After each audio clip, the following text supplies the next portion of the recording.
여러분 김밥 맛있게 드셨습니까?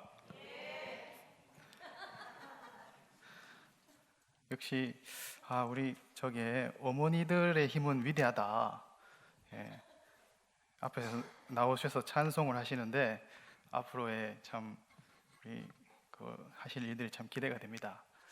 그래서 너무 참 든든하고 설교하기 전에 참 천군만마를 얻는 그래서 이런 감사합니다. 여러분 어릴 적 학교를 마치고 집으로 돌아가는 길에는 항상 아이스크림을 이제 사서 먹으면서 그렇게 가곤 했거든요. 근데 지금은 아이스크림이라 하지만 제가 어렸을 적 저의 고향에서는 뭘 했는지 아십니까? 이건 아이스케이크라 하시네요. 하드 들어보셨어요? 네, 저희 때는 하드라 했습니다. 야, 하드 먹어라, 하드. 그 하드가 항상 먹으면서 그렇게 막대 사탕, 그때 막대에 이렇게 있는 그 아이스크림, 비비빅이나 구체적인 걸 말해도 되는지 모르겠습니다만은 와삭, 팥이 통통 이런 거 있었거든요. 메로나 이런 거 있지 않습니까? 근데 하루는 그것이 이제 다른 아이들이 그 하드를 막 맛있게 먹고 있는 거예요. 그래서 와, 너무 맛있겠다. 나도 이제 한 조금 지나서 나도 반드시 저거를 마치고 가는 길에 200원 주고, 그때 200원 했으니까 사 먹겠다.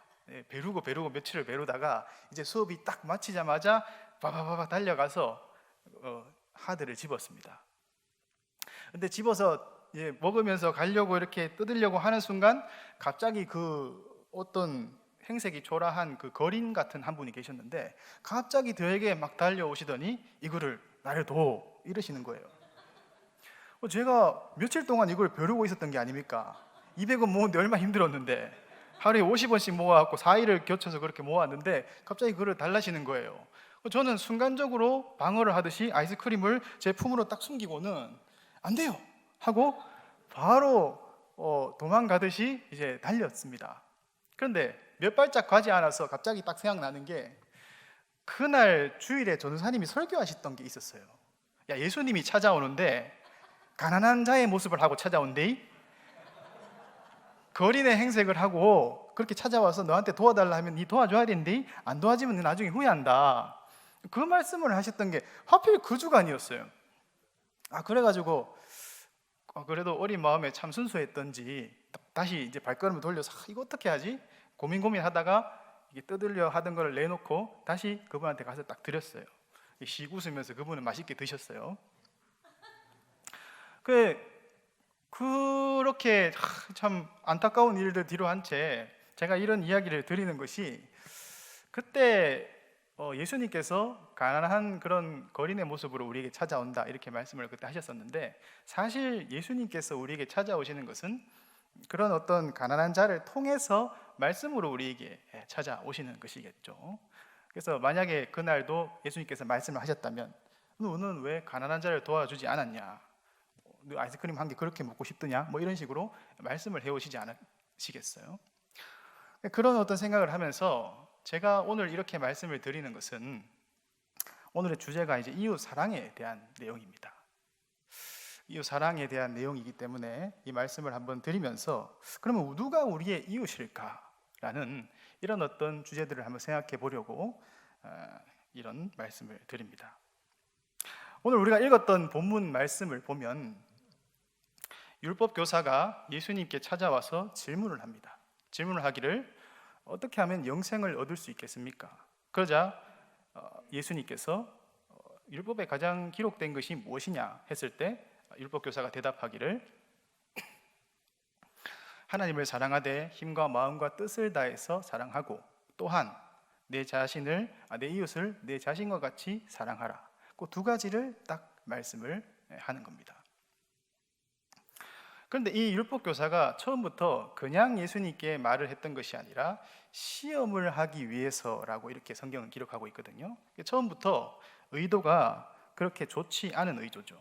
시험을 하려고 했다는 것은 올무에 걸려서 넘어뜨리게 하기 위한 목적을 가지고 그렇게 질문을 하는 것이 아닙니까?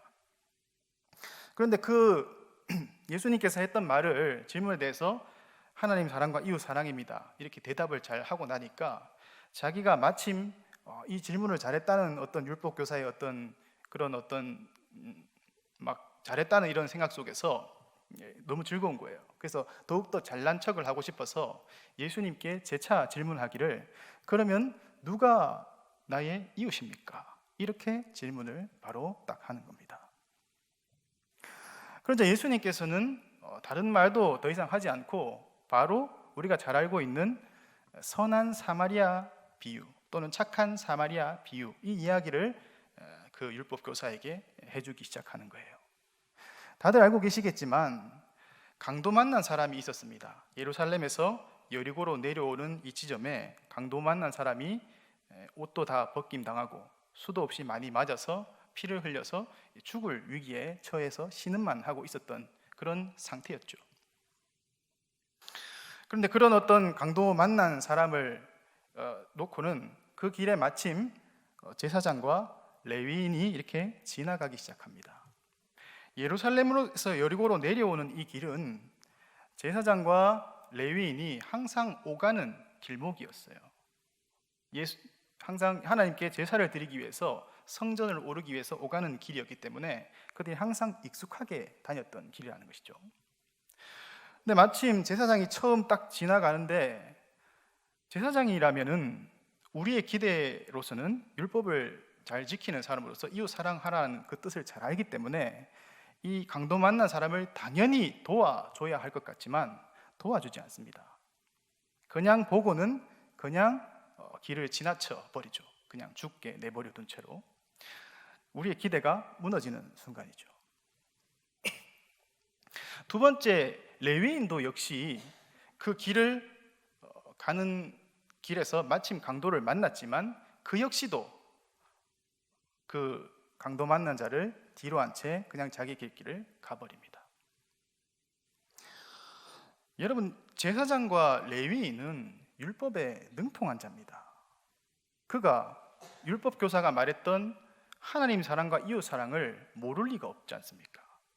제사장은 율법에 능통한 자로서 종교 지도자였고, 레위인은 지도자는 아니었지만 성전에서 항상 제사를 드리면서 그 일을 하는 구별된 하나님의 백성으로서 율법에 능통한 자들이었다는 겁니다. 그런데 그들이 하나님 사랑과 이웃 사랑이라는 이 말씀을 알고 있음에도 불구하고 이웃 사랑이라는 이것을 저버리고 어떻게 강도 만난 사람을 그렇게 내버려두고 도망갔을까? 여기에 대해서 세 가지의 어떤 생각을 해볼 수가 있을 것 같습니다. 첫 번째는 제사장과 레위인이 율법에 능통해서 잘 알기는 하는데 실천을 하지 않았다는 거예요. 머리로만 알고. 그런데 이건 이해가 되지 않는 게 뭐냐 하면, 제사장과 레위인은 한 유대의 국가의 어떤 전체를 책임지는, 율법을 책임지는 종교 지도자였습니다. 이들은 그냥 여기 서 있는 이런 나약한 어떤 사람이 아니라 율법에 능통한 자로서 열정이 충만한 자였습니다. 율법에 대해서는 자기 목숨을 걸어서 던질 만큼 정말 위대한 자들이었다는 거죠. 근데 그런 자들이 율법에 하나님을 사랑하고 이웃을 사랑하라는 이 말씀을 아는데도 불구하고 단순히 목숨이 실천하지 않은 이유를 가지고 그를 내버려 두고 이웃 사랑의 정신을 저버리고 갔다는 것은 조금 이해가 되지 않습니다. 두 번째로, 강도 만난 사람이 강도를 만나서 지금 죽을 위기에 처했지 않습니까? 그러면 여기에 강도가 또다시 나타날 수 있지 않습니까? 그러면 제사장과 레위인도 나도 강도 만날 수도 있겠구나, 두려워서 도망갔다는 거예요. 근데 이것도 반은 이해가 되고 반은 이해가 되지 않는 것이, 정말 목숨을 걸어서 율법을 지킬 만한 자들이 그 강도가 두려워서 그렇게 도망을 갔을까? 젤롯 당이나 이런 사람들을 보면, 율법에 막 충실한 사람들을 보면 정말 자기 목숨을 걸어서 이렇게 정치 어떤 뭐를 이루고 그렇게 목숨을 걸거든요. 그런 모습들을 보면 한 국가의 종교 지도자가 정말 그렇게 단순하게 자기 무서운 것 때문에 이 사람을 버리고 갔을까? 라는 것이 의구심이 계속 든다는 것이죠. 그러면 세 번째는 두 번째와 이 세 번째가 함께 결합되어서 아마 같이 보는 게 좋지 않을까 싶은데요.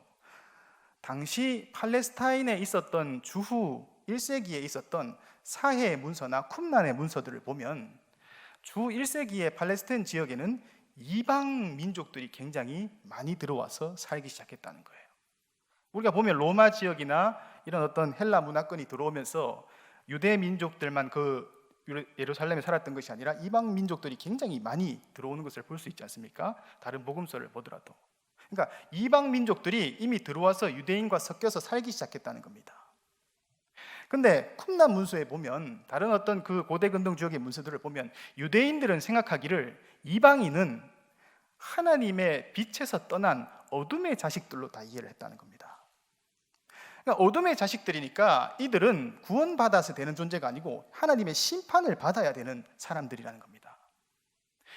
그러니까 강도를 저지르는 사람이 보기에 이 유대 강도를 당했던 이방인은 하나님의 심판을 받아야 되니까 그냥 당연히 큰 의구심 없이 죄책감 없이 강도를 저지를 수 있었던 것이고, 또 율법 제사장과 레위인 역시 당연히 하나님의 심판을 받을 사람들이니까 굳이 도와줄 필요가 없다는 거예요. 근데 이 어떤 심각한 어떤 제사장과 레위인의 어떤 생각, 이들의 생각은 잘 생각해 보면 단순히 제사장과 레위인, 율법 교사만 가지고 있었던 그런 생각은 아니었습니다. 제사장과 레위인은 한 유대의 대표 지도자 그룹이었습니다. 그들은 율법을 가르치는 자고 율법을 해석하는 자들이었다는 것이죠. 그들이 이방 민족에 대한 심판을 생각하고 그들이 죽어가는데도 돕지 않을 만큼 저들은 심판받아서 마땅할 존재라고 여기면서 아무런 관심을 가지지 않았다고 가르쳤는, 그들이 가르치기 시작했다면 그들과 함께 살아갔던 백성들 모두 다, 유대 민족들 모두 다 그런 생각 속에 다 율법을 생각할 수밖에 없었다는 것이죠. 그러면 이 문제는 단순히 제사장이나 레위인만의 문제가 아니라, 율법 교사만의 문제가 아니라 유대 전체가 이방 민족은 심판받고 죽어야 한다는 사회 전체에 병들어 있는 문제였다는 거예요. 예수님은 여기에 대해서 사마리아인의 비유를 통해서 새로운 이웃의 개념을 말씀함으로써 누가복음 10장 내용은 하나님의 나라는 적어도 이렇게 해야 된다, 어린아이와 같아야 되고, 그리고 목마른 사람에게 물을 주고 먹을 것이 없는 자에게 먹을 것을 주고 잘 곳이 없는 자에게 잘 곳을 줘야 한다는 이 하나님 나라 비유를 계속해서 설명하시는 것이거든요. 사마리아인의 어떤 비유를 통해서 하나님의 나라는 적어도 이러이러해야 된다는 것을 설명함으로써 우리에게 새로운 이웃 개념을 심어주려고 하고 있다는 거예요. 사마리아인이 예루살렘에서 유대로 내려오는 여행을 하던 중에 길을 가다가 강도 만난 사람을 발견하게 됩니다. 그곳에서 이 사마리아인은 강도 만난 사람을 보자마자 더 이상 따지지도 묻지도 않고 그를 바로 포도주와 기름을 발라서 치료해주고, 그리고 주막에 보내서 그가 낫도록 돌봐주고, 그리고 돈이 더 들면 내가 갔다가 돌아오는 길에 이것을 다 치료주겠다, 정말 전심전력으로 이 아픈 강도 만난 사람을 치료해 줍니다. 우리는 이 사마리아인을 통해서 새로운 어떤 이웃의 개념을 볼 수 있는데, 제사장과 레위인은 유대 민족, 이방 민족들은 심판받아야 할 민족으로 생각했기 때문에, 그렇다면 그들이 생각했던 이웃의 개념이라는 것은 그냥 나와 함께 주위에서 끼리끼리 핏줄이 있거나 먹고 그냥 같이 먹고 마시거나 주위에서 나와 생각이 맞게 끼리끼리 몇몇 둘이 모여서 사는 지극히 개인적인 이웃 개념의 실천을 하고 있었다는 것이죠. 그러나 사마리아인은 길 가다가 처음 봤는 사람, 지금껏 한 번도 보지 못한 그 사람을 도와주는 걸 통해서 이웃이라는 것은 내가 알고 내 핏줄과 연관되어서 내가 도와줘야 해서 내가 유익이 되어서 도와주는 개인적인 개념이 아닌 내 도움이 필요한 모든 자가 이웃이라는 것을 예수님께서는 말씀하고 계시다는 거예요. 여러분, 우리는 오늘을 살고 내일을 살면 끊임없이 새로운 사건들이 우리를 엄습해 오지 않습니까? 오늘이 지나고 내일이 지나고 그 다음 날이 지나면 끊임없이 새로운 사건들을 만나면서 거기에서 이런 사람도 만나고 저런 사람도 만나고 수도 없이 많은 사람을 만나지 않습니까? 근데 그런 수도 없이 많은 사람들을 만나는 중에서 내 도움이 필요한 자가 곧 나의 이웃이라는 겁니다. 우리는 오늘도 교회에서 얼굴을 마주하고 살지 않습니까?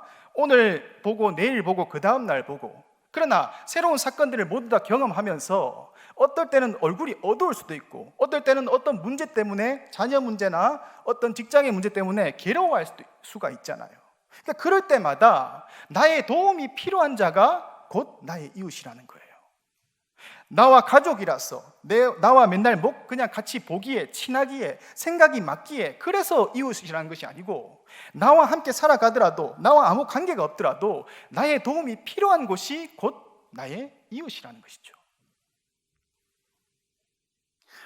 그렇다고 해서, 그러면은 우리와 함께 살아가는 나의 가족과 내 주위에서 함께 마음 맞게 살아가는 그런 어떤 이웃은, 그럼 그들은 이웃이 아니냐? 그런 것은 아니라, 개인적인 개념이 아닌 새로운 이웃이라는 개념이라는 것은 그 모든 것을 품는, 내 도움이 필요한 모든 자들을 이웃으로 만드는 것을 통해서 모든 어떤 폭넓은 어떤 이웃 개념을 우리로 하여금 새롭게 다시 가지게 하는 것이죠. 여러분, 지금 우크라이나 전쟁이 일어나고 있고, 그리고 북한에 어려워서 힘든 사람들이 있고, 전쟁과 기아와 세계의 어떤 여러 어려움 속에서 여러분 힘들어하는 자들이 있지 않습니까? 이렇게 우리의 도움이 필요한 모든 자들이 결국 나의 이웃이라는 겁니다. 그러나 그들을 생각하고 있으면 우리가 그렇다면 무엇을 할 수 있을까? 저 지구 반대편에서 전쟁이 일어나는 것을 내가 무엇을 할 수 있겠느냐, 이런 생각을 할 수 있잖아요. 그러나 여러분, 하나님께서 그들을 이끌어 가시고 이 역사에서 여전히 생명을 회복시키시며 성령의 역사로 이 지구 자체, 우주 자체를 운행하고 있는 것을 믿는다면 기도를 통해서 하나님의 뜻과 하나님의 그 일어나는 역사에 동참할 수 있다는 것을 믿으셔야 합니다.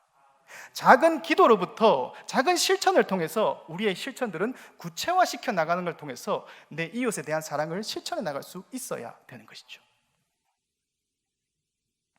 그런데 예수님께서 보여준 이 이웃의 새로운 개념은 정말 놀라운 것이 또 하나 숨어 있습니다. 여러분 보십시오. 제사장과 레위인은, 제사장, 율법교사와 사마리아인은 예수님의 적대자였습니다. 처음 시작했을 때도 말씀드렸다시피 율법교사는 예수님을 올무에 갇혀 시험하기 위해서, 올무에 걸려 넘어뜨리기 위해서 예수님께 질문을 던졌다는 거예요. 당연히 지배계급에 있었던 율법교사는 이미 그들이 세워놓은 사회 질서 자체가 있는데 거기에서 계속 새로운 이웃은 이것이고 새로운 어떤 질서는 이것이고 계속 충돌을 일으키는 말씀들을 계속하니까 율법교사는 당연히 예수님이 마음에 들지 않았겠죠. 그래서 율법교사는 시험에 들게 하기 위해서, 올무에 걸려 넘어뜨리도록 하기 위해서 예수님께 질문을 던졌다는 겁니다. 그런데 예수님은 그렇게 질문을 던지는 율법교사에게 대꾸하거나 그를 비난하거나 저주하거나 그를 비판하는 모습이 전혀 찾아볼 수 없습니다. 다른 본문에서 그를 비판하거나 다른 주제에 대해서 그들에게 잘못됐다는 것을 알려주기 위해서 그렇게 한 개념은 있었겠지만, 새로운 이웃 개념이라는 것에 이 본문에 들어와서 절대 율법 교사에 대해서 비판하는 모습을 가지지 않아요. 오히려 적대자에게 영생을 하는 방법은 새로운 이웃 개념을 가짐으로써 이렇게 사랑해야 되는 모든 어떤 사람들을 사랑해야 되는, 내 도움이 필요한 자들을 도와주는 것이 곧 이웃 사랑이라는 새로운 개념을 말해줌으로써 그에게 오히려 도와주는 역할을 하고 있다는 거예요. 여러분, 이런 모습을 본다면 예수님은 그의 적대자에게 함께 적대해서 다투거나 싸우는 방법이 아닌 적대자를, 그의 도움이 필요한 자를 만드는 것을 통해서 새로운 이웃 개념을 실현해 가고 있다는 것이죠. 뿐만 아니라 사마리아인 역시 예수님의 적대하는 그룹이었습니다. 여러분, 누가복음 9장 51절을 보면 예수님께서 이제 십자가와 부활을 감당하기 위해서 이 예루살렘으로 이제 올라가려면 사마리아인들이 먹고 있는 북이스라엘 그 지점을 반드시 지나서 올라가게 되어 있습니다. 그런데 주전 722년도 BC 722년도에 북이스라엘은 아수르에 멸망하게 됐죠. 아수르에 멸망하는 걸 통해서 살몬 왕이, 아수르 왕이 이 북이스라엘에 쳐들어오는 걸 통해서 그가 오면서 거기서 혼혈 정책을 펼치게 됩니다. 그 속에서 살몬 왕이 자기의 비서와 자기의 부하들, 자기의 백성들을 다 데리고 와서 혼혈 정책을 하는 걸 통해서 그때 사마리아 땅에 있던 그 사람들은 순수 혈통을 지키지 못하고 혼혈을 할 수밖에 없는 그런 상황에 처하게 됩니다. 그래서 사마리아인들은 모든 민족이 혈통이 섞이게 돼버릴 수밖에 없게 됩니다. 그러니까 그때부터 유대인들은 사마리아인들을 혈통이 섞인 자들로서 순수 혈통이 아닌 이방인이라 취급하게 되고 이방인은 개라고 취급을 하게 됩니다. 그때부터 이 사마리아인들은 유대인에 대해서 적대적인 감정을 가질 수밖에 없게 돼요. 내가 유대 민족으로서 북이스라엘에 살았던 유대 민족이었지만 혜택을 받지 못하고 이방인으로서 버려진 자들로서 혈통이 섞인 자들로서 그 나라에서 세금 정책이나 아무것도 받지 못하고 가늠한 여인과 같이 죄인과 같이 저 버려진 상태로 음지에서 살아갈 수밖에 없던 것이 바로 사마리아인들이었다는 겁니다. 근데 이런 상황 속에서 유대인인 예수님께서 자기들에게 와서 자기 땅을 지나간다니까 당연히 유대에서 적대적인 마음을 가지고 있으니까 예수님을 반대할 수밖에 없었죠. 예수님은 그래서 그 길을 돌아서 다른 길을 통해서 예루살렘으로 올라갈 수밖에 없었습니다. 그런데 예수님께서 사마리아인이 적대했던 그 사마리아인을 여러분 적대하는 모습을 찾아볼 수가 없습니다. 예수님께서는 나에게 적대했던 이 사마리아 이 사람을 오히려 성경에 끄집어 들어와서 오히려 이 사람이 했던 새로운 이웃, 그에게 적대하는, 그에게 도움이 필요한 자를 도와줬다는 이 사마리아인을 오히려 지켜 세우는 것을 통해서 오히려 사마리아인을 도와줄 새로운 이웃으로 예수님께서 우리에게 새롭게 보여주고 있다는 거예요. 여러분, 우리는 우리의 삶을 살아보면 끊임없이 적대하는 사람들이 수도 없이 많지 않습니까?